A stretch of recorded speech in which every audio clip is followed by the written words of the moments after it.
చేస్తున్న ఉద్యోగంలో నీకు ప్రమోషన్ రావట్లేదని దేవునికి తెలియదా? నువ్వు ఇబ్బంది పడుతున్నావు తెలియదా?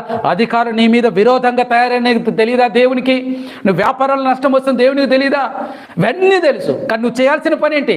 ఎందుకు నష్టం వస్తుంది ప్రభా? ఎక్కడ పొరపాటు జరుగుతుంది అయ్యా? ఎందుకు అధికారులు నేను ఎక్కడ పొరపాటు చేస్తున్నాను? ఒక్కసారి మనం పరీక్షించుకున్నప్పుడు మనం అందరం కూడా ఆ రీతిగా పరీక్షించుకోవాలి. కుటుంబాల కలహాలు ఎందుకు వస్తున్నాయి? నేను చేసిన పొరపాటు ఏంటి? సమస్యలు ఎందుకు వస్తున్నాయి? ఏంటి పొరపాటు? పరీక్షించుకుంటే ఖచ్చితంగా దేవుడు జవాబు ఇచ్చాడు. దేవుడు యెహోషువకు వెంటనే ఏం చేశాడు? సరి చేసుకున్నాడు. అంతేకాని లేదు ప్రభా, లేదు అది నాకు తెలియదు కదా, ఈ ఆకాను చేసింది పొరపాటు నాకేం తెలుసా? నాకు తెలియదు కదా, నాకు తెలియదు కాబట్టి అలా జరిగింది, ఇందులో నా పొరపాటు అనలేదు. తన పొరపాటు ఒప్పుకున్నాడు దేవుని సన్నిధిలో. అయ్యా మనం క్షమించుతాడు. అందుకనే విజయం కలిగింది. నీ ఓటమిలో